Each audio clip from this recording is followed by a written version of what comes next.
बिस्मिल्लाहिर्रहमानिर्रहीम।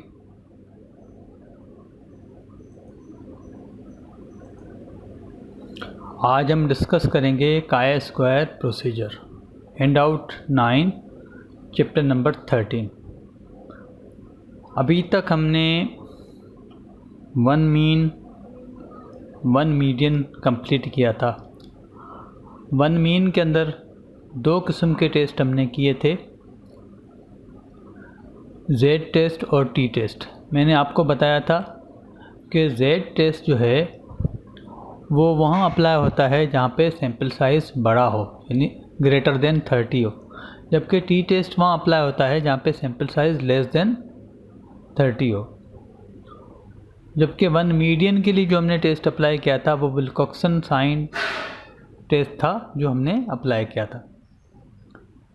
उसके बाद हमने टू मीडियन टेस्ट अप्लाई किया था। इन दोनों में टू मीन और टू मीडियन के अंदर रिलेटेड सैंपल और इंडिपेंडेंट सैंपल दोनों हमने किए थे। दो इंडिपेंडेंट सैंपल मीन टेस्ट के अंदर हमने दो किस्म के टेस्ट पढ़े थे, एक पूल्ड और एक नॉन पूल्ड।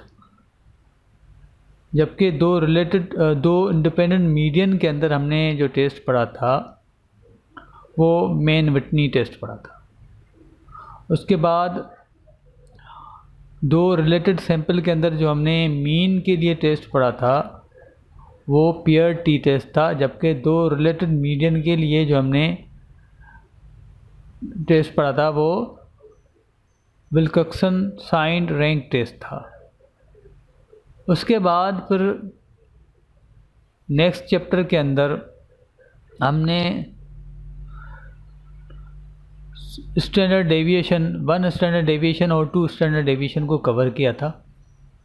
ठीक, स्टैंडर्ड डेविएशन में मैंने आपको बताया कि जो टू मीन का जो टेस्ट था जिसमें पूल्ड और नॉन पूल्ड का जो टेक्निक्स थी या मैकेनिज़्म था कि पूल्ड वहाँ अप्लाई होता है जब दोनों सैंपल्स के स्टैंडर्ड डेविएशन जो हैं वो आपस में अप्रॉक्सीमेटली इक्वल हों, तो पूल्ड अगर इक्वल ना हो तो नॉन पूल्ड। अब ये पता कैसे लगे कि ये इक्वल हैं या नहीं है, तो इसके लिए फिर हम टू स्टैंडर्ड डेविएशन का टेस्ट अप्लाई करते हैं, तो वो भी हमने कवर किया था। उसके बाद फिर हमने लास्ट चैप्टर में जो कवर किया था, चैप्टर नंबर 12 के अंदर, वो पॉपुलेशन प्रोपोर्शन। बेसिकली ये परसेंटेज टाइप के जो टेस्ट हैं, यानी जिसमें डेटा के अंदर परसेंटेज होता है। मिसाल के तौर पर अक्सर सर्वे होता है कि इतने % लोगों ने इस प्रोडक्ट को लाइक किया है, इतने % लोगों ने इस प्रोडक्ट के बारे में ये राय दी है। तो ये बेसिकली परसेंटेज वाले जो टेस्ट हैं वो प्रोपोर्शन में आते हैं। तो अगर वन प्रोपोर्शन होता है तो उसका टेस्ट भी हमने कवर किया था, दो प्रोपोर्शन होते हैं तो उसका टेस्ट भी हमने कवर किया था। तो अभी तक हमने one mean, one median, two mean independent, two median independent, two mean related, two median related, one standard deviation, two standard deviation, 1% और प्रोपोर्शन, 2% और प्रोपोर्शन, ये अभी तक हम कवर कर चुके हैं। आज का जो हमारा चैप्टर है वो बेसिकली वन मोड और टू मोड को कवर करेगा। वन मोड और टू मोड। अभी तक हमने मोड के टेस्ट को कवर नहीं किया। जो पिछला चैप्टर था वो भी नॉमिनल डेटा के लिए यूज़ होता था, लेकिन जो प्रॉपरली जो मोड का जो टेस्ट है वो काय स्क्वायर प्रोसीजर यूज़ होता है। तो उसके लिए जो है ना, वन मोड या टू मोड के लिए कौन कौन से टेस्ट अप्लाई होते हैं वो इस चैप्टर के अंदर हम कवर करेंगे। तो ये बहुत ही इम्पॉर्टेंट चैप्टर है एक हिसाब से। तो आइए आगे बढ़ते हैं। ठीक है, यहाँ पे देखें question number 1। In each of the part A to F we have given the relative frequency for the null hypothesis of a chi-square goodness of fit test and sample size. In each case decide whether assumption 1 and 2 for using that test are satisfied. देखिए, one mode के लिए जो काय square का जो test available है वो है chi square goodness of fit. Chi square goodness of fit test जो है वो वन मोड के लिए यूज़ होता है। तो सबसे पहले कि ये टेस्ट अप्लाई हो सकता है या नहीं हो सकता, इसके लिए हमारे पास जो है ये दो अजम्पशन है कि ऑल एक्सपेक्टेड फ्रीक्वेंसीज आर 1 और greater, at most 20% of the expected frequencies are less than 5%। ठीक है, ये दो अजम्पशन है। ये दो अजम्पशन को अभी हम डिस्कस करते हैं। देखिए, दो किस्म की फ्रीक्वेंसीज होती हैं, एक होती हैं ऑब्जर्व्ड फ्रीक्वेंसीज, ठीक है, दूसरी होती है एक्सपेक्टेड फ्रीक्वेंसीज।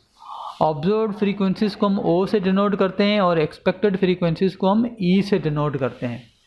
ऑब्जर्व्ड फ्रीक्वेंसीज वो होती हैं जो हम मार्केट से डेटा कलेक्ट करते हैं, ठीक है, और रिलेटिव फ्रीक्वेंसी वो होती है जो हम एक्सपेक्ट कर रहे होते हैं कि इतनी होनी चाहिए। तो अभी हम क्वेश्चन करेंगे तो आपको ये क्लियर हो जाएगा। अब देखें यहाँ पर जो है सैम्पल साइज़ जो है पार्ट ए के अंदर, क्वेश्चन नंबर 1 पार्ट ए के अंदर, अब देखिए सैम्पल साइज़ 100 गिवन है और रिलेटिव फ्रीक्वेंसीज जो हैं 0.65, 0.3 और 0.05 है, ठीक है। तो ये हमें गिवन है। अब इसमें से एक्सपेक्टेड फ्रीक्वेंसी कैसे मालूम होगी, उसका जो फार्मूला है या एक्सपेक्टेड फ्रीक्वेंसी जिसको हम ई कहते हैं, उसको जो कैलकुलेट करने का तरीका है वो है n multiply by relative frequency. Relative frequency को हम पी भी कहते हैं, यानी प्रोबेबिलिटी। इसको आप रिलेटिव फ्रीक्वेंसी भी कह सकते हैं और पी भी कह सकते हैं, पी भी कह सकते हैं, यानी प्रोबेबिलिटी भी कह सकते हैं। तो एन यानी ये जो एन है इसको बारी बारी रिलेटिव फ्रीक्वेंसी से मल्टीप्लाई करेंगे तो हमारे पास जो आंसर आएगा वो एक्सपेक्टेड फ्रीक्वेंसी आ जाएगा। अब देखें, जैसे पहला है एन 100 है, रिलेटिव फ्रीक्वेंसी जो है वो 0.65 है, तो हमारे पास एक्सपेक्टेड फ्रीक्वेंसी आ गई 65। और फिर एन हमारा 100 है और रिलेटिव फ्रीक्वेंसी जो है 0.3 है, तो हमारे पास जो एक्सपेक्टेड फ्रीक्वेंसी आ गई वो 30 आ गई। हमारे पास एन 100 है और रिलेटिव फ्रीक्वेंसी 0.05 है, तो हमारे पास एक्सपेक्टेड फ्रीक्वेंसी जो है वो 5 आ गई। तो एक्सपेक्टेड फ्रीक्वेंसीज आर 65, 30 और 5। तो ये हमारे पास एक्सपेक्टेड फ्रीक्वेंसीज आ गई 65, 30 और 5, ठीक है, जो कि हमने एन के साथ और रिलेटिव फ्रीक्वेंसी के साथ मल्टीप्लाई करके कैलकुलेट की हैं। अब देखें, काई स्क्वायर की दो अजम्पशन है, ऑल एक्सपेक्टेड फ्रीक्वेंसीज आर 1 और ग्रेटर। अब देखें, हमारे पास जितनी भी एक्सपेक्टेड फ्रीक्वेंसीज आई हैं, 65 आई है, 30 आई है, 5 आई है, ये सब के सब 1 या 1 से ग्रेटर ही हैं, 1 या 1 से ग्रेटर ही हैं। तो पहली अजम्पशन तो हमारी सेटिस्फाई हो रही है। अब आते हैं अजम्पशन नंबर 2 पे, at most 20% of the expected frequency are less than 5। ज़्यादा से ज़्यादा 20% जो फ्रीक्वेंसीज़ हैं एक्सपेक्टेड फ्रीक्वेंसीज़ वो 5 से कम हो सकती हैं या 5 से कम हो, ठीक है।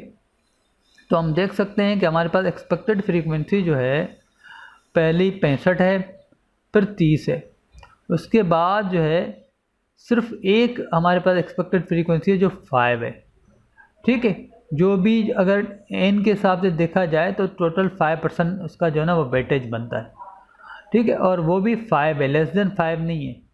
तो हमारे पास ऐसी कोई फ्रीक्वेंसी नहीं है जो कि 5 से कम हो। अगर 5 से कम है तो उसका जो परसेंटेज है वो 20% नहीं बन रहा। अव्वल तो 5 से कम है नहीं कोई, लेकिन अगर 5 से कोई कम होती, मिसाल के तौर पर अगर ये 4 होती, तो हम ये देखते कि इसकी जो परसेंटेज है ओवरऑल सैंपल के अंदर वो कितना बनता है। तो वो उसका परसेंटेज जो है वो 20% अगर बनता है तो फिर हम ये प्रोसीजर अप्लाई नहीं करते। तो कहने का मकसद ये है कि ये दोनों अजम्पशन हमारी ऑल एक्सपेक्टेड फ्रीक्वेंसी आर 1 और ग्रेटर, और दूसरी at most 20% of the expected frequencies are less than 5, ये दोनों हमारी कंडीशन सेटिस्फाई हो रही हैं, ठीक है। तो हम कह सकते हैं all are greater than 1 and none of the expected frequency is less than 5, both assumptions are satisfied. उसके बाद जो है हम आते हैं पार्ट बी में, ठीक है। अब उसी तरीके से जो हमारे पास जो बी है, ये जो बी है उसमें देखें 50 सैम्पल साइज़ है, रिलेटिव फ्रीक्वेंसीज ये गिवन है। तो हम देख सकते हैं कि 50 को, यानी जैसे हमने ये ऊपर वाला क्वेश्चन सॉल्व किया है उसी तरीके से हम ये नीचे वाला भी सॉल्व करेंगे। 50 को 0.65 के साथ मल्टीप्लाई करेंगे, 32.5, 15 और 2.5। Expected frequencies are 32.5, 15 and 2.5, all are greater than 1 and only 5% expected frequencies are less than 5। ठीक है, लेस देन 5 वाली सिर्फ ये एक फ्रीक्वेंसी है और इसका भी ओवरऑल जो वेटेज है, परसेंटेज है, वो सिर्फ 5% है। ठीक है, तो ये 20% से जो है ना बहुत छोटा है, तो लिहाजा बोथ अजम्पशंस आर सेटिस्फाइड। इसी तरीके से आप सी, डी, ई और एफ को खुद करेंगे और ए और बी को, ये जैसे हमने 1A और 1B किया है, उसको देखते हुए आप ये आगे खुद उसको सॉल्व करेंगे। अब आते हैं nominal scale data, one sample mode goodness of fit test. ठीक है, वन मोड के लिए हमारे पास goodness of fit test apply होता है। chi² goodness of fit test hypothesis testing procedure, हमारे पास ये प्रोसीजर गिवन है, तकरीबन वही स्टेप्स हैं, वही 6 स्टेप हैं। अब सिर्फ आप ये देख लें कि यहाँ पर ये 2 अजम्पशन हैं, यहाँ पर ये 2 अजम्पशन है, तीसरी अजम्पशन नॉर्मली सेटिस्फाई हो जाती है। 2 अजम्पशन वही हैं जो पीछे हम पढ़ चुके हैं। All expected frequency 1 are greater, at must 20% of the expected frequency are less than 5। तो ये 2 अजम्पशन है। और दूसरी जो बड़ी इसमें अहम चीज़ है जो अभी तक हमने कवर नहीं की, वो ये है कि इसमें जो हाइपोथेसिस नल या अल्टरनेट हाइपोथेसिस बनते हैं वो न्यूमेरिकल फॉर्म में नहीं बनते, सिर्फ और सिर्फ स्टेटमेंट फॉर्म में बनते हैं, सिर्फ और सिर्फ वर्ड्स की शक्ल में होते हैं, नंबर की शक्ल में नहीं होते। और दूसरी अहम चीज़ ये है इसके अंदर कि इसके अंदर जितना भी टेस्ट होता है वो सिर्फ राइट टेल्ड होता है, इसमें ना तो लेफ़्ट टेल्ड होता है और ना ही इसके अंदर जो है टू टेल्ड होता है। इसमें chi² के अंदर जितने भी टेस्ट अप्लाई होंगे सारे के सारे राइट टेल्ड होंगे, यानी अल्फ़ा डिवाइडेड बाय किसी नंबर के साथ नहीं होगा, ना लेफ़्ट की वैल्यू हम फाइंड करेंगे, सिर्फ टेबल वैल्यू डायरेक्ट जाके फाइंड करके हम उसको एनालाइज करेंगे और उसमें हम ग्रेटर देन या इस किस्म की वर्डिंग भी यूज़ नहीं करेंगे। ये अंडरस्टूड है कि इसके अंदर जो है सिर्फ और सिर्फ राइट टेल्ड जो है ना वो यूज़ होगा। ये वाहिद टेस्ट है chi² जिसके अंदर सिर्फ ये राइट टेल्ड होगा और नल हाइपोथेसिस और अल्टरनेट हाइपोथेसिस के अंदर भी किसी किस्म की न्यूमेरिकल नोटेशंस यूज़ नहीं होंगी।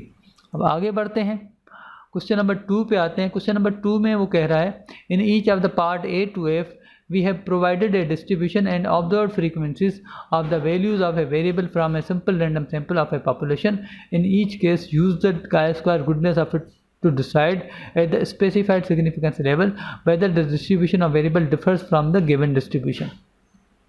तो डिस्ट्रीब्यूशन जो है हमें गिवन है 20%, 40%, 30% और 10%, 0.2, 0.4, 0.3, 0.1।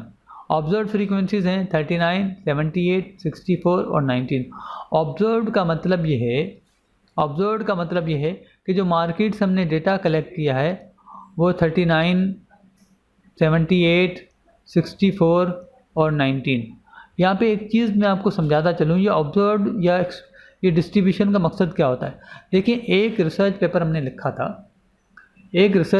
लिखा था जिसका सवाल भी मैंने यहाँ पे दिया हुआ है, इसका क्वेश्चन मैंने यहाँ पे दिया हुआ है। उस रिसर्च पेपर के अंदर हमने ये देखना चाहता कि ऑपरेशन ज़रब-ए-अज़ब का क्राइम रेट के अंदर क्या इफेक्ट पड़ा है या नहीं पड़ा। तो हमने क्या किया था कि ऑपरेशन से पहले हमने क्राइम के परसेंटेज निकाले थे। हमने कहा था कि भाई सुइसाइड एक्सप्लोजन का परसेंटेज ओवरऑल क्राइम में कितना था, ठीक है, टारगेट किलिंग का कितना था, व्हीकल थेफ्ट का कितना था, मोबाइल स्नैचिंग का कितना था। हमने जो है ना ऑपरेशन से पहले जो क्राइम का परसेंटेज था वो हमने निकाला था। तो यहाँ पर भी जो सिचुएशन हम ऑब्ज़र्व करने जा रहे हैं उस सिचुएशन से जो पहले जो उस पर्टिकुलर चीज़ की जो परसेंटेज होगी वो बेसिकली डिस्ट्रीब्यूशन कहलाएगी। उसके बाद फिर हमने क्या किया, ऑपरेशन के बाद हमने जो है ना क्राइम्स का डेटा इकट्ठा किया। हमने ये देखने की कोशिश की कि ज़रब-ए-अज़ब ऑपरेशन के बाद जो है सुइसाइडल एक्सप्लोजन में कितने लोग फौत हुए, ठीक है, वो नंबर हमने लिख दिया ऑब्जर्व फ्रीक्वेंसी के अंदर। और टारगेट किलिंग में कितने लोग मरे वो हमने दूसरे नंबर पे ऑब्जर्व फ्रीक्वेंसी में लिख दिया। और फिर व्हीकल थेफ्ट कितनी हुई वो तीसरी हमने लिख दी। और फिर मोबाइल स्नैचिंग कितना हुआ, ये समझो कि ऑपरेशन से पहले हमने उनकी क्राइम्स की परसेंटेज ले ली और ऑपरेशन के बाद हमने क्राइम के वो जो नंबर रिपोर्ट हुए थे, ठीक है, ये 2 साल पहले का डेटा था, ऑपरेशन से पहले के डेटे के हिसाब से हमने वो परसेंटेज निकाली और ऑपरेशन के 2 साल के बाद के डेटा की हमने ये नंबर निकाल लिए थे और सिग्निफिकेंस लेवल 5% था। तो इस तरीके से हमने ये काम किया था।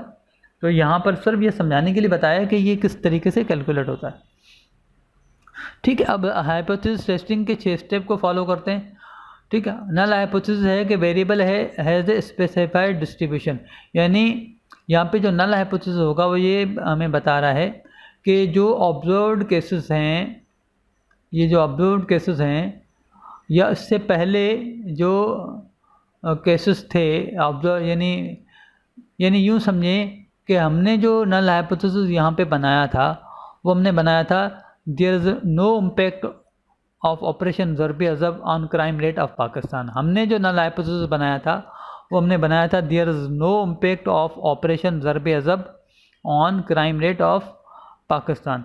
इसका मतलब ये है कि ये हमने क्यों बनाया था, क्योंकि हम ये देख रहे थे कि अगर ऑपरेशन से पहले और ऑपरेशन के बाद अगर डिस्ट्रीब्यूशन सेम है, यानी अगर परसेंटेज ऑफ क्राइम जो ऑपरेशन से पहले था और जो ऑपरेशन के बाद जो परसेंटेज ऑफ क्राइम ऑब्जर्व हुआ है वो दोनों अगर इक्वल हैं तो हम बोलेंगे कि डिस्ट्रीब्यूशन इज़ सेम, ठीक है। और उसको अगर मैं सिचुएशन के हिसाब से देखूं तो देयर इज़ नो इम्पैक्ट, क्योंकि जब ऑपरेशन से पहले भी वही सिचुएशन थी और ऑपरेशन के बाद भी वही सिचुएशन अगर रहे तो उसका मतलब देयर इज़ नो इम्पैक्ट। तो उस हिसाब से ये नल हाइपोथेसिस की wording according to the situation, ये तो एक जनरल हाइपोथेसिस है, ये एक जनरल नल हाइपोथेसिस है, लेकिन आप अपनी सिचुएशन के हिसाब से बेहतर हाइपोथेसिस बना सकते हैं। हमने जो बनाई थी वो बनाई थी there is no impact of operation Zarb e Azb on crime rate of Pakistan. मतलब वही है कि the variable has a specified distribution, यानी जो वेरिएबल जो हम चेक कर रहे हैं वो ऑपरेशन से पहले और ऑपरेशन के बाद उसकी डिस्ट्रीब्यूशन में कोई फ़र्क नहीं है, सेम डिस्ट्रीब्यूशन है। जब डिस्ट्रीब्यूशन सेम है उसका मतलब ऑपरेशन का कोई इफ़ेक्ट नहीं आया, ठीक है। ऑपरेशन का इफेक्ट आता तो डिस्ट्रीब्यूशन चेंज हो जाती, ठीक है। तो अल्टरनेट हाइपोथेसिस जो यहाँ पे बना हुआ है, the variable does not have specified distribution, ठीक है। हमने जो अल्टरनेट हाइपोथेसिस बनाया था the impact of operation there is impact of operation Zarb e Azb on crime rate of Pakistan, यानी ऑपरेशन ज़रब-ए-अज़ब का क्राइम रेट ऑफ पाकिस्तान के ऊपर इफेक्ट पड़ा है। यानी अल्टरनेट हाइपोथेसिस था does not have specified distribution, यानी ये वाली जो ऑब्जर्व डिस्ट्रीब्यूशन है, फ्रीक्वेंसीज हैं, और ये जो बिफोर ऑपरेशन वाली जो फ्रीक्वेंसीज हैं ये वेरी कर रही हैं। अब वेरी तब करेंगी जब किसी पर्टिकुलर चीज़ का इफेक्ट हुआ होगा, तो फिर हमने उस हिसाब से अल्टरनेट हाइपोथेसिस बनाया था, ठीक है। तो ये तो जनरल हाइपोथेसिस है, हमने अपनी सिचुएशन के हिसाब से बनाया था, तो ऐसे भी बन सकता है और आप लोग भी ऐसे ही बनाएंगे। उसके बाद स्टेप 2 में 5% सिग्निफिकेंस लेवल है 0.05, ठीक है। Expected frequency for chi square जो है goodness of fit test apply होगा। एक्सपेक्टेड फ्रीक्वेंसी ई कैलकुलेट करने का जो मेथड है वो n मल्टीप्लाई बाय p है, n मल्टीप्लाई बाय p। ये मैं पीछे बता चुका हूँ कि देखो n multiply by relative frequency को मैंने p लिखा था, p का मतलब प्रोबेबिलिटी, तो इसको हम n p भी लिख सकते हैं और n रिलेटिव फ्रीक्वेंसी भी लिख सकते हैं। आगे बढ़ते हैं, दोबारा उसी स्लाइड पे आ रहा हूँ। तो एक्सपेक्टेड फ्रीक्वेंसी जो है n इंटू p, ठीक है। यानी n जो है, यानी जो ये n यानी ये जो टोटल बनेगा 39, 78, 64 और 19, 39, 78 और 64, 19, इसको ऐड किया तो इसका टोटल बना है 200, ठीक है। 200 n हमारा 200 है और ये p हमें ये गिवन है 0.2, 0.4, 0.3 और 0.1, ये हमें p गिवन है, ठीक है। अब हमने किया क्या, यहाँ पे देखो हमने कैलकुलेशन की है। ऑब्जर्व्ड o को यानी हमने रखा हुआ है 39, 78, 64, 19। ये देखो ऑब्जर्व को हमने, ये ऑब्जर्व फ्रीक्वेंसीज हैं, उसको हमने ऊपर ये लिखा हुआ है। n हमारा 200 बनना है, भले आप उसको ऐड करके देख सकते हैं, n 200 है। अब हम क्या करेंगे, एक्सपेक्टेड फ्रीक्वेंसी कैलकुलेट करेंगे।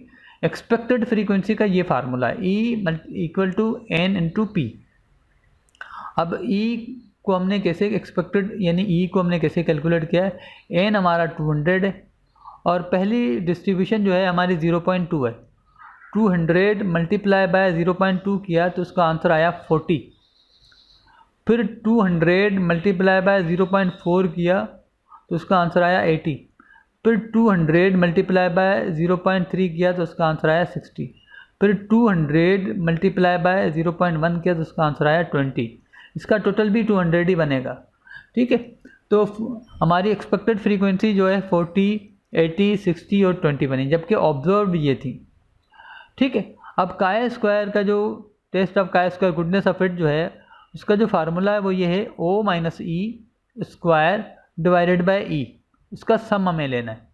तो अब हमने क्या किया, O माइनस ई यानी 39, O है माइनस ई यानी 40, 39 माइनस 40, उसका आंसर आ गया -1। स्क्वायर किया तो आंसर आ गया 1। ठीक है, O माइनस ई स्क्वायर, तो उसका आंसर आ गया -1। स्क्वायर किया तो पॉजिटिव 1 आ गया। पॉजिटिव 1 को फिर हमने डिवाइड किया 40 से, तो हमारा आंसर आ गया 0.025 यानी O minus E square, O यानी 39 माइनस ई यानी 40, तो आंसर आ गया -1। स्क्वायर किया तो पॉजिटिव 1 डिवाइडेड बाय ई यानी 40 से डिवाइड किया तो 1 को 40 से डिवाइड किया तो आंसर आ गया 0.025। इसी तरीके से O 78 माइनस 80, तो आंसर आ गया -2। स्क्वायर किया तो आंसर आ गया 4 को 80 से डिवाइड किया तो आंसर आ गया 0.05। इसी तरीके से 64 O minus 60 E, O minus E, answer आ गया 4। स्क्वायर किया आंसर आ गया 16 डिवाइडेड बाय 60, तो आंसर हमारे पास आ गया 0.67। इसी तरीके से O 19 माइनस ई 20, आंसर आ गया -1। स्क्वायर किया तो 1, 20 से डिवाइड किया तो आंसर आ गया 0.05, 0.025, 0.05, 0.67, 0.05 सबको जब ऐड किया तो आंसर मेरे पास आ गया 0.795, यानी जो सम है O minus E square divided by E का जो सम है वो 0.795 है। तो ये हमारे पास रिजल्ट आ गया टेस्ट स्टैटिस्टिक का, टेस्ट स्टैटिस्टिक का chi square test statistic goodness of fit, जो कि 1 मोड के लिए यूज़ होता है। उसके बाद जो है find table value at 5% level, degree of freedom C-1। Goodness of fit में जो डिग्री ऑफ फ्रीडम होता है वो C-1 होता है। C-1 का मतलब होता है कॉलम। अब देखें इसमें कितने कॉलम हैं, 1 2 3 4। जितनी ऑब्जर्व फ्रीक्वेंसीज होंगी, जितनी जो है ना ऑब्जर्व फ्रीक्वेंसीज की जो है ना वो तादाद होगी, जैसे 1 2 3 4, तो ये समझो 4 कॉलम जो है ना वो काउंट होंगे। यानी अगर उसको हम कॉलम में लिखें ऑब्जर्व फ्रीक्वेंसी को तो उसमें 4 कॉलम बनेंगे। तो ये 1 2 3 4 ये 4 कॉलम बनेंगे, तो C-1 तो 4 - 1, तो हमारे पास आंसर आ गया 3, डिग्री ऑफ फ्रीडम 3। और 0.05 के कॉलम में और 3 की रो में काय स्क्वायर की टेबल ये गिवन है, 0.05 का कॉलम और 3 की रो में देखें टेबल वैल्यू आ रही है 7.815, 7.815 हमने टेबल वैल्यू देखी है फाइंड की है। ठीक है, अब हम जो है ना इसको ग्राफ पे हमने प्लॉट किया है। 7.815 हमने लिखा है। काय स्क्वायर में बता चुका हूँ, काय स्क्वायर जो है जो ओरिजिनल काय स्क्वायर प्रोसीजर है वो सिर्फ राइट टेल्ड होता है, इसमें लेफ्ट टेल्ड या टू टेल्ड या का कोई कॉन्सेप्ट नहीं होता। तो 7.815 हमने लिखा है। काय स्क्वायर 0 से शुरू होता है यानी ओरिजिन से शुरू होता है। ठीक है, तो एक्स एक्सिस ये एक्स एक्सिस है और ये वाई एक्सिस है, तो ये 0 से शुरू होता है। ठीक है, अब टेबल वैल्यू आ गई 7.815। अब टेबल वैल्यू के राइट पे जितना एरिया होगा वो रिजेक्शन रीजन होगा, लेफ्ट पे जितना एरिया है वो एक्सेप्टेंस रीजन है। तो हम देख सकते हैं हमारी जो टेस्ट स्टैटिस्टिक की वैल्यू है वो 0.795 है, जो कि 0 के करीब कहीं आसपास होगी, जबकि टेबल वैल्यू कहीं दूर है। तो टेबल वैल्यू के इस तरफ जितना भी एरिया है वो कह रहा है do not reject null hypothesis. ठीक है, तो हम ये लिखेंगे value of test statistic is 0.795 which falls in non rejection region, तो we fail to reject null hypothesis. The variable has specified distribution, यानी जो नल हाइपोथेसिस है वो ये है कि वेरिएबल की जो है वो स्पेसिफाइड डिस्ट्रीब्यूशन मौजूद है। यानी अगर मैं इसको ऑपरेशन ज़रब के हिसाब से देखूं तो हमारा जो नल हाइपोथेसिस है वो डू नॉट रिजेक्ट हुआ है, तो हम ये कहते हैं कि there is no impact of operation Zarb on crime rate of Pakistan. अब इसी सवाल को मैंने पी वैल्यू अप्रोच के साथ किया है। पी वैल्यू को हम सिग वैल्यू भी कहते हैं, यानी सिग्निफिकेंस वैल्यू भी कहते हैं। पी वैल्यू भी कहते हैं और सिग्निफिकेंस वैल्यू भी कहते हैं। पी वैल्यू भी कहते हैं और सिग वैल्यू यानी सिग्निफिकेंस वैल्यू भी कहते हैं। ये सेम क्वेश्चन मैंने लिखा है, सेम डिस्ट्रीब्यूशन, स्टेप 1 और 2 सेम है, इसको ज़्यादा मैंने कुछ नहीं किया। और ये जो ऑब्जर्व फ्रीक्वेंसीज़ हैं, ये एक्सपेक्टेड फ्रीक्वेंसीज़ हैं, ये O minus E square divided by E का जो सम है, ये सब मैंने एज इट इज़ पीछे वाले जो स्लाइड से लिया है। ठीक है, और ये जो कैलकुलेशन था, हमारा जो रिज़ल्ट था 0.795, ये भी हमने पीछे वाली स्लाइड से लिया है। आप देख सकते हैं पीछे वाली स्लाइड में ये सारी चीज़ें, ये देखें ये कैलकुलेटेड है, ये सारी चीज़ें ये कैलकुलेटेड है, तो ये हमने पीछे वाली स्लाइड से लिया है। अब देखें होता ये है कि पीछे वाली स्लाइड में अगर आप देख लें तो हमने 5% के कॉलम में और 3 के डिग्री ऑफ फ्रीडम के अंदर से टेबल वैल्यू फाइंड की है। ठीक है, टेबल वैल्यू फाइंड की है, जबकि पी वैल्यू जो है रिवर्स प्रोसेस होता है, रिवर्स प्रोसेस होता है।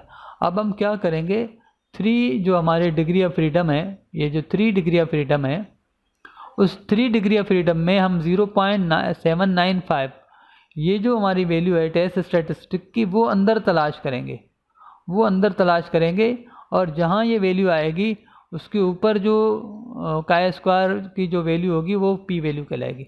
तो हमने 3 डिग्री ऑफ फ्रीडम के अंदर जो है we find p value of 0.795 degree of freedom C -1, 4 - 1 = 3, find p value.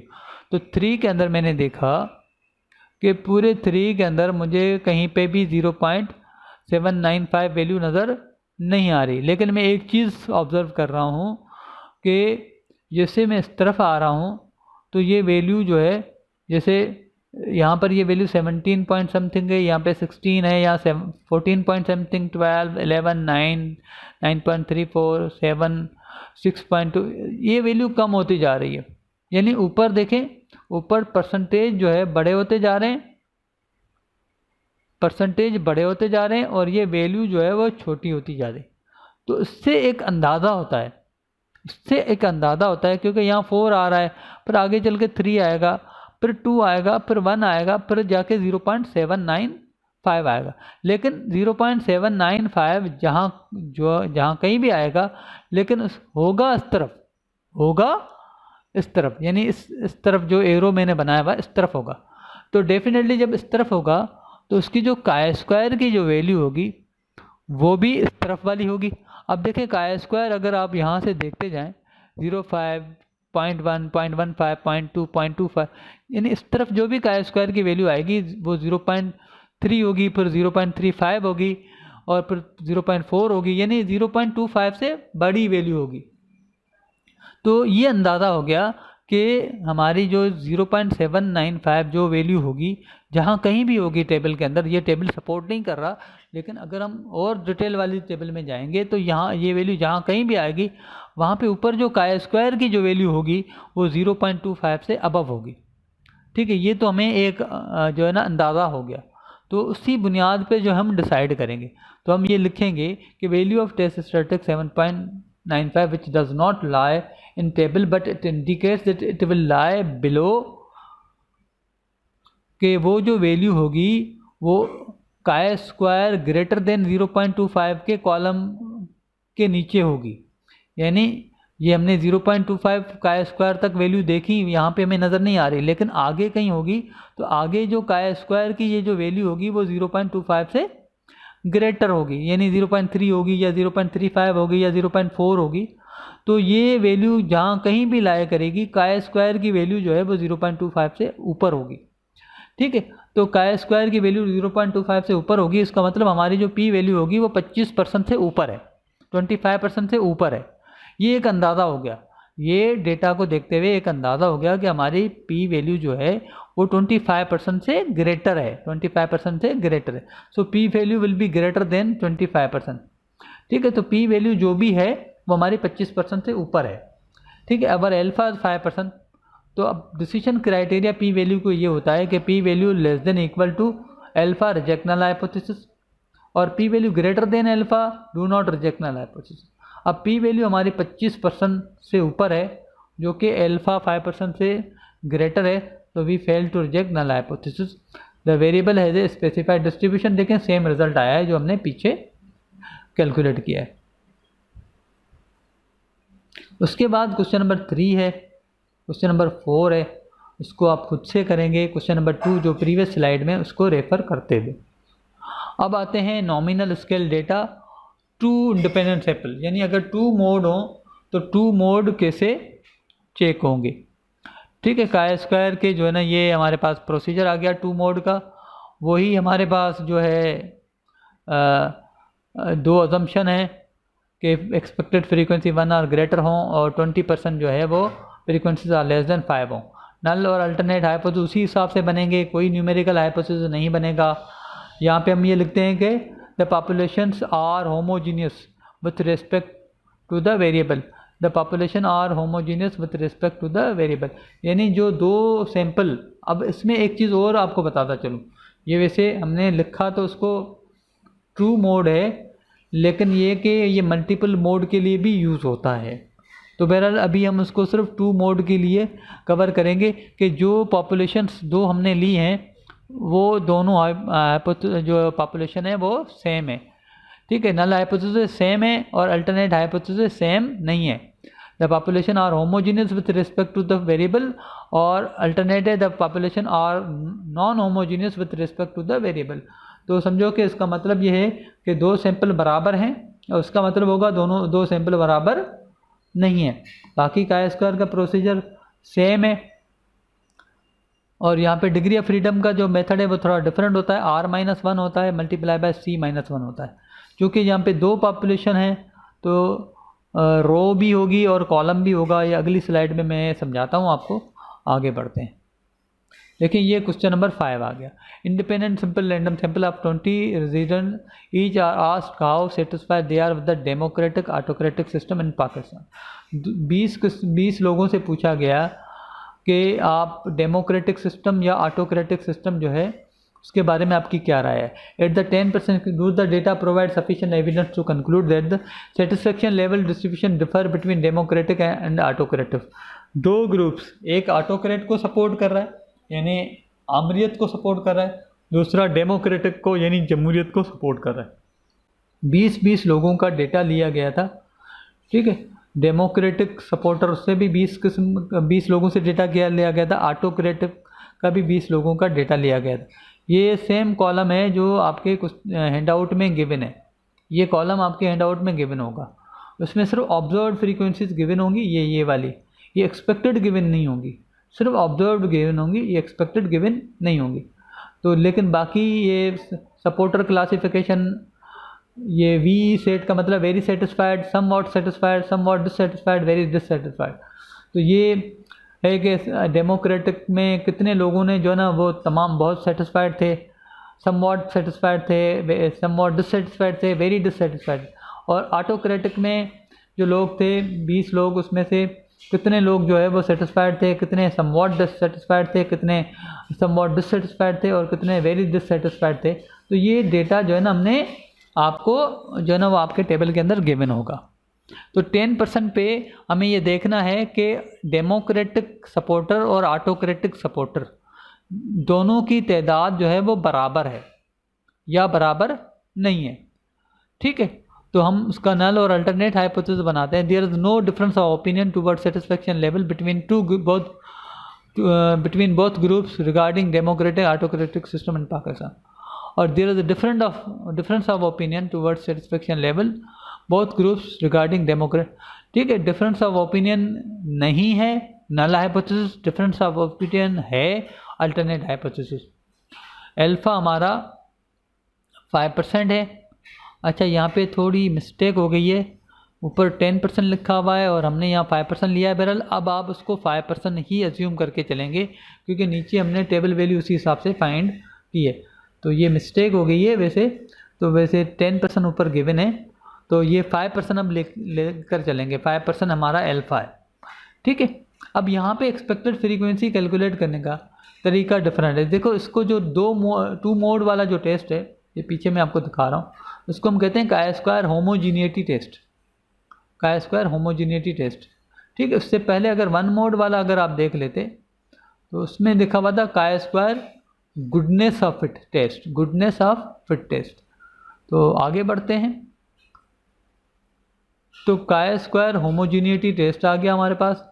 तो ये chi-square होमोजीनियटी टेस्ट की जो एक्सपेक्टेड फ्रीक्वेंसी मालूम करने का तरीका है वो डिफरेंट है, यानी जो गुडनेस ऑफ फिट में हमने किया था और यहाँ पर जो है मेथड थोड़ा सा डिफरेंट है, बल्कि यहाँ पे थोड़ा सा आसान है।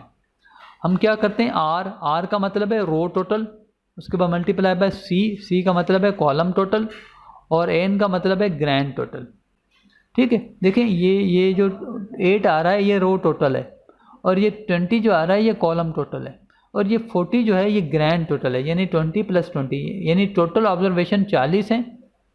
डेमोक्रेटिक की 20 है, ऑटोक्रेटिक की 20 है। वेरी सेटिस्फाइड जो हैं वो 5 डेमोक्रेटिक में है, 3 ऑटोक्रेटिक में, दोनों की तादाद जो 8 बन रही है। तो ये रो टोटल है, ये कॉलम टोटल है, ये ग्रैंड टोटल है। अब इस कॉलम की अगर मुझे एक्सपेक्टेड फ्रीक्वेंसी निकालनी हो तो मैं इसकी रो लूँगा जो कि 8 है, ये इसको जो है ना मैं कॉलम टोटल ले लूँगा इसका जो कि 20 है, ठीक है। तो रो टोटल 8, कॉलम टोटल 20, मल्टीप्लाई किया 8 × 20, आंसर आ गया 160। डिवाइड कर दिया 40 से, यानी 8 × 20 160 डिवाइडेड बाय जो ग्रैंड टोटल है 40 से डिवाइड किया तो उसका आंसर आ गया 4। तो एक्सपेक्टेड फ्रीक्वेंसी मैंने लिख दी 4। अब आते हैं यहाँ पे मेरा रो टोटल 12 है, रो टोटल 12 है, कॉलम टोटल वही 20 है। रो टोटल 12, कॉलम टोटल 20, मल्टीप्लाई किया तो ये आप बन गया 240। 240 को जब 40 से डिवाइड किया तो एक्सपेक्टेड फ्रीक्वेंसी आ गई 6। इसी तरीके से बारी बारी ये चीज़ें हमने कैलकुलेट कर ली, ठीक है। ये कैलकुलेट करने के बाद फिर वही प्रोसीजर है, O - E² divided by E, यानी ऑब्जर्व में से E को माइनस करेंगे, यानी 5 में से 4 को माइनस करेंगे तो -1, स्क्वायर करेंगे +1, और डिवाइडेड बाय E करेंगे तो 0.25। इसी तरीके से O - E² divided by E करते करते जो हमने वैल्यू फाइंड की, या आप खुद कैलकुलेट कर लीजिएगा। यही फार्मूला जो O - E chi-square कैलकुलेट करने का फार्मूला सेम है, सिर्फ एक्सपेक्टेड फ्रीक्वेंसी मालूम करने का तरीका थोड़ा डिफरेंट था। तो जो हमने कैलकुलेशन की उसका आंसर आ गया 5.3, यानी टेस्ट स्टैटिस्टिक की जो वैल्यू आ गई वो 5.3 आ गई। तो we find table value at 5% level, degree of freedom R-1 और C-1। जैसे मैं आपको बता चुका हूँ कि 2 सैंपल में R-1 और C-1 होता है। तो R जो है बेसिकली रो हैं, ये रो जो है हमारे पास देखो 1 2 3 4, ये 4 रोज़ हैं। ये टोटल वाली रो काउंट नहीं होगी, जो मेन जो चीज़ें हैं उसकी रो कैलकुलेट होगी। वेरी सेटिस्फाइड, समवॉट डिस्ट्रेस्ड और वेरी डिस्ट्रेस्ड, ये 4 रोज़ हैं। 4-1 किया तो आंसर आ गया 3, और 2 कॉलम है डेमोक्रेटिक और ऑटोक्रेटिक। ये टोटल का कॉलम काउंट नहीं होगा, जो हमारे सैंपल होंगे ना वो कॉलम काउंट होगा।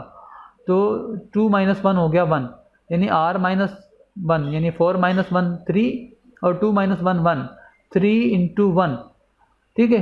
3 × 1 करेंगे तो हमारे पास जो आंसर आ गया वो आ गया 3, यानी 3 को 1 से मल्टीप्लाई करेंगे तो 3 आएगा। तो 3 की रो में और 0-5 के कॉलम में टेबल वैल्यू वही आई है जो कि पीछे भी, क्योंकि 3 था डिग्री ऑफ फ्रीडम और अल्फ़ा 5% था, यहाँ पे अल्फ़ा 10% था, लेकिन अब चूँकि मिस्टेक हो गई है तो अब हम उसको 5% जो है वो अज्यूम करते हुए चल रहे हैं। तो 7.815 जो है हमने ये टेबल वैल्यू लिख दी। 5.3 जो हमारा टेस्ट स्टैटिस्टिक वैल्यू है। अब देखें chi-square यहाँ से 0 शुरू होता है, बिल्कुल यहाँ से ओरिजिन से इस तरफ जाएंगे 1 आएगा, 2 आएगा, 3 4 5। तो 5 जो है 7.8 से पहले ही आ जाएगा। 7.8 से पहले आने का मकसद ये है कि 7.815 के राइट वाला जो एरिया होता है वो रिजेक्शन होता है, और ये लेफ्ट वाला नॉन रिजेक्शन होता है। तो ये नॉन रिजेक्शन में फॉल कर रहा है। तो value of test statistic is 5.3 which falls in non rejection region, so we fail to reject null hypothesis. There is no difference of opinion toward satisfaction level between both groups regarding democratic and autocratic systems in Pakistan. उसके बाद इसी सवाल को मैंने P value approach के साथ किया है, सेम क्वेश्चन, ठीक है, ये सेम डेटा, स्टेप 1 और 2 सेम थे, मैंने इसको नहीं लिखा। ये 5.3 हमारे पास रिज़ल्ट आया था, 5.3 हमारे पास ये रिज़ल्ट आया था। उस 5.3 को मैंने काय स्क्वायर की टेबल में देखा, डिग्री ऑफ फ्रीडम मेरा 3 था, तो मैंने 3 की रो में देखा कि 5.3 जो है एग्जैक्ट तो नहीं है, लेकिन इन दो वैल्यूज़ के दरमियान लाया कर रहा है, इन दो वैल्यूज़ के दरमियान लाया कर रहा है, यानी 4.642 और 5.31। इसके अलावा और कोई वैल्यू जो है वो नहीं है, सिर्फ ये दो वैल्यूज़ इसके दरमियान कहीं लाया करता है। तो इसके दरमियान कहीं लाया करता है, तो हम कह सकते हैं कि जो पी वैल्यू होगी वो 15% से 20% के दरमियान होगी, यानी 0.15 से 0.2 के दरमियान होगी, ठीक है। और जो अंदाज़ा है वो यही है कि 5.3 यानी 15% के करीब करीब होगी, हो सके 15.5% हो सके 16% हो, लेकिन 15% के ज़्यादा करीब है। लेकिन हमें चूँकि यहाँ एग्जैक्ट पता नहीं है, तो हम ये कहेंगे 15 से 20 के दरमियान पी वैल्यू होगी। तो value of test statistic is 5.3 which lies between 0.2 and 0.15। So P value is greater than 15 and less than 20%, यानी 15% से बड़ी और 20% से छोटी है। अगर अल्फ़ा इक्वल टू 5%, अल्फ़ा हमारा 5% है, तो पी वैल्यू अगर 16% भी आ जाए तो वो 5% से ऊपर ही है, तो लिहाजा हम क्या कहेंगे, we fail to reject null hypothesis. So there is no difference of opinion towards satisfaction level between both groups regarding democratic and autocratic system in Pakistan. उसके बाद क्वेश्चन 6, 7, 8 ये आपको खुद से करना है, और उसके लिए आप क्वेश्चन नंबर 5 जो हमने अभी किया है प्रीवियस स्लाइड में उसको रेफ़र करेंगे, ठीक है। उसके बाद क्वेश्चन 9 और 10 ये भी आप खुद से करेंगे, और उसके लिए आप रेफ़र करेंगे क्वेश्चन नंबर 2। ये गुडनेस ऑफ फिट के जो है ना वो सवाल है। क्वेश्चन नंबर 2 जो हमने शुरू में सेकंड या थर्ड स्लाइड में किया है उसको रेफ़र करेंगे। उसके बाद आते हैं nominal scale data, measures of association. देखें, जैसे आप लोग कोरिलेशन कैलकुलेट करते हैं, कोरिलेशन आप लोगों ने कैलकुलेट किया भी होगा, कोरिलेशन हम यहाँ पर भी कैलकुलेट करेंगे। अभी हमारे जो उसके बाद जो चैप्टर आएगा उसमें रिग्रेशन और कोरिलेशन हम कवर करेंगे, लेकिन वो जो कोरिलेशन होगा वो इंटरवल या रेशो डेटा का होता है, इंटरवल या रेशो डेटा का होता है। लेकिन नॉमिनल डेटा का भी कोरिलेशन होता है, नॉमिनल डेटा का भी कोरिलेशन होता है, जिसको हम मेजर्स ऑफ एसोसिएशन कहते हैं, और वो काय स्क्वायर के थ्रू होता है। और जो है अगर आप ये देखेंगे ना, तो काय स्क्वायर में जो कोरिलेशन या मेजर ऑफ एसोसिएशन का जो टेस्ट है वो तकरीबन सेम है, जो अभी हमने होमोजीनिटी टेस्ट किया है उससे मिलता जुलता है, कोई फ़र्क नहीं है, ठीक है। तो ये हम आगे बढ़ते हैं, वही अजम्पशन है, नल हाइपोथेसिस देख लें, वो बनाया that 2 variable are not associated, the 2 variable are associated. 2 variable के दरमियान कोई रिलेशन नहीं है, 2 वेरिएबल के दरमियान रिलेशन है, वही प्रोसीजर है, ठीक है। आगे बढ़ते हैं, ये हमारे पास क्वेश्चन है। It reported the results of a survey on how members would prefer to receive ballots in annual election, ठीक है। जो एनुअल इलेक्शन होते हैं उसमें जो मेंबर्स होते हैं उनको किस किस्म का जो मोड जो है जिसके थ्रू वो बैलेट्स रिसीव करते हैं, तो ये डिफरेंट मोड है, वाया मेल यानी कोरियर, ईमेल, मेल या कोरियर, या कोई भी जो है ना दोनों में से कोई नहीं। तो ये कौन सी चीज़ को ज़्यादा प्रेफर करते हैं? Following the results of survey cross classified by gender, यानी मेल और फीमेल के हिसाब से इसको किया गया। At the 5% significance level do the data provide sufficient to conclude that gender and preference are associated, यानी ये जेंडर और ये प्रेफरेंसेस इनका आपस में कोई कनेक्शन है, यानी मेल और फीमेल जो ये बैलेटिंग के मोड्स, जो उसके पास बैलेटिंग के जो पेपर पहुंचते हैं उसको जो मेल के थ्रू कोरियर के थ्रू पसंद करते हैं, ईमेल के थ्रू पसंद करते हैं, या दोनों मेथड उनके लिए अच्छे होते हैं या कोई मेथड उनके लिए अच्छा नहीं होता। तो आया जो मेल या फीमेल ये दो जेंडर हैं, इन दोनों जेंडर के हिसाब से ये प्रेफरेंस के ऊपर कोई फ़र्क आता है या नहीं आता। तो ये नल हाइपोथेसिस बना दिया, there is no association between gender and preference, और there is association between gender and preferences. ठीक है, 5% हमारा अल्फ़ा है, और ये उसी तरीके से ये डेटा आपको गिवन होगा सवाए ई के बाकी डेटा आपको गिवन होगा। अब ओ माइनस ई यानी ई कैसे कैलकुलेट हुआ है, यही वाला फार्मूला है।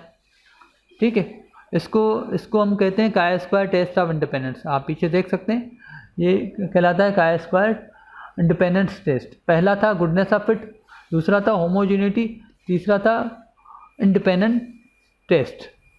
तो ये प्रोसीजर होमोजेनिटी वाला है, मैं बता चुका हूँ, ये होमोजेनिटी चीज़ें मिलता जुलता है। तो ये हमने ई कैलकुलेट किया इसी तरीके से, यानी 84 मल्टीप्लाई बाय 357 डिवाइडेड बाय 559 किया, तो आंसर आ गया 53.65। ये आप करके देखेंगे तो आपको समझ में आ जाएगा। तो बहरहाल अल्टीमेटली जब हमने सारा प्रोसेस किया तो हमारे पास टेस्ट स्टेटिस्टिक वैल्यू आ गई 1.68। अगेन यहाँ पे 2 कॉलम है, मेल और फीमेल, और 4 रोज़ हैं। ठीक है, तो R-1 C-1, तो ये जो है ना टोटल डिग्री ऑफ फ्रीडम हमारे पास आ गया 3। टेबल वैल्यू जो है वो हमारे पास 7.815 है, क्योंकि देखो वो सेम टेबल वैल्यू है, क्योंकि डिग्री ऑफ फ्रीडम भी इत्तेफाक से सेम आ रहा है और अल्फ़ा भी सेम है, तो टेबल वैल्यू वही है। ठीक है, तो हम देख सकते हैं 1.68 जो है वो 0 के करीब कहाँ लाया करा होगा, क्योंकि ये राइट साइड पे जो है ना डिसीजन होते हैं, लेफ़्ट साइड पे नहीं होते। तो राइट साइड पे जो है रिजेक्शन रीजन है, लेफ़्ट पे एक्सेप्टेंस रीजन है, तो 1.68 जो है वो यहाँ कहीं यानी लेफ़्ट पे लाया कर रहा है। तो value of test statistic 1.68 which falls in rejection non rejection region, so we fail to reject null hypothesis. इसका मतलब there is no association between gender and preferences. उसके बाद इसी सवाल को मैंने जो है उसके थ्रू किया हुआ है, पी वैल्यू के थ्रू। ये डेटा ओरिजिनल डेटा गिवन है, ये स्टेप 1 और स्टेप 2 को मैंने इग्नोर किया है क्योंकि वो पहले सेम है, और ये सारी वही कैलकुलेशन है जो पिछली स्लाइड में गिवन है। और ये जो रिज़ल्ट है 1.68 जो हमने यहाँ पे दिया हुआ है टेस्ट स्टैटिस्टिक का, अब इसको हम टेबल में फाइंड करते हैं। अगेन आप देख सकते हैं कि 3 के डिग्री ऑफ फ्रीडम में आप देखें ये वैल्यू जो है ना वो कम होती जा रही है, यहाँ तक 4.108 तक ये वैल्यू आ गई। इसका मतलब 1.68 जो है ना यहाँ भी होगा, इस तरफ होगा, यानी जो एरो मैंने बनाया इस तरफ होगा। तो इस तरफ अगर होगा तो काई स्क्वायर जो होगा वो 0.25 से ग्रेटर होगा। वही तकरीबन केस बन रहा है जो क्वेश्चन नंबर 2 में बना था। तो हम ये कह सकते हैं value of test statistic 1.6 which does not lie in table but it indicates that it will lie below. वो जो अगर ये वैल्यू 1.68 लाई भी करेगी तो वो काई स्क्वायर 0.25 से ग्रेटर वाले कॉलम में लाई करेगी। So P value will be greater than 25%। जो पी वैल्यू जो भी होगी 25% से ज़्यादा होगी। अल्फ़ा हमारा 5% है, पी ग्रेटर देन अल्फ़ा है, so we fail to reject null hypothesis. तो there is no association between gender and preferences. ठीक है, इसके बाद क्वेश्चन नंबर 11 का पार्ट बी है, सी है, और फिर क्वेश्चन नंबर 12 है। ये सारे के सारे क्वेश्चन आपको करने हैं। जो अभी क्वेश्चन नंबर 11 पार्ट ए अभी हमने जो पीछे किया हुआ है ये वाला, उसको देखते हुए आप ये सॉल्व करेंगे। Thank you very much.